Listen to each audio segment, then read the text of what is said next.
and welcome back to Grandma's Corner 2020, where I am enjoying reading books to you.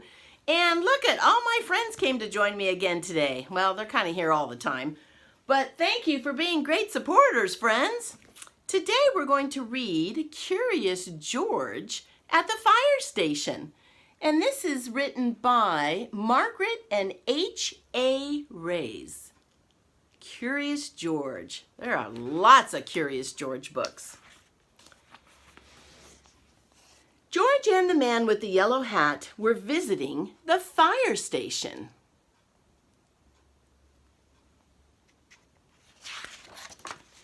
"Hello, George," said the fire chief. "How would you like to wear a fireman's hat?" George put on the big hat.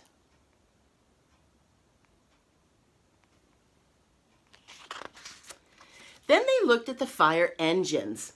"We're proud of them," said the chief. "We keep them bright and shiny as we can." One fireman was polishing a big brass bell on the wall. "This is our alarm bell," said the chief. "Whenever there is a fire, it rings."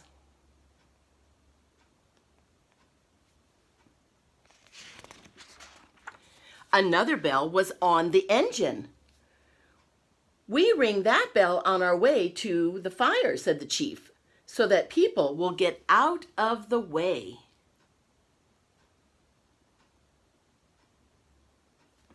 It's important they get out of the way when a fast fire truck comes by.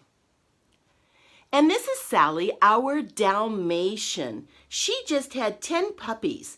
The puppies stay in a basket on the second floor with the firemen." They all went up to the second floor.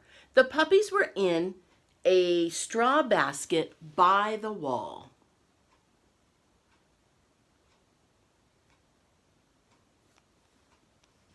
Dalmatians are really interesting dogs. You see how they're white with lots and lots of spots? That's a Dalmatian, very unique. "Yip, yip, yip, yip, yip," they barked. One tried to jump up and lick George's face.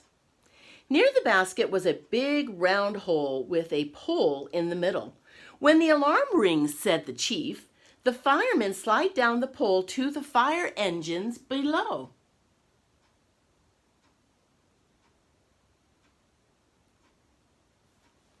How fun would that be? Ha ha ha. Wow. That is like a playground for a monkey. "You may slide down if you want, George," said the chief. "But be careful," said the man with the yellow hat. George slid down the pole like a real fireman.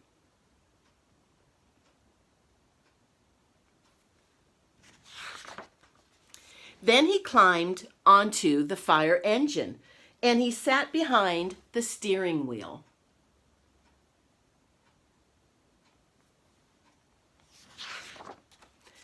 "Make way, here comes George the fireman." George was curious. What would happen if he rang the bell? Well, what do you think would happen?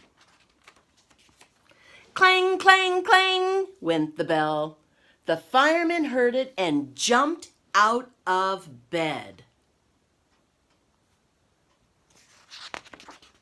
"Fire, fire, fire!" they shouted.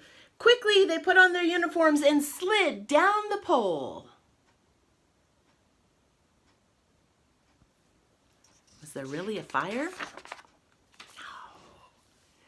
It was a false alarm. When the firemen got to the engine, all they saw was a little monkey. "George," said the chief, "fighting fire is a serious business. Get off that engine right now." George felt terrible.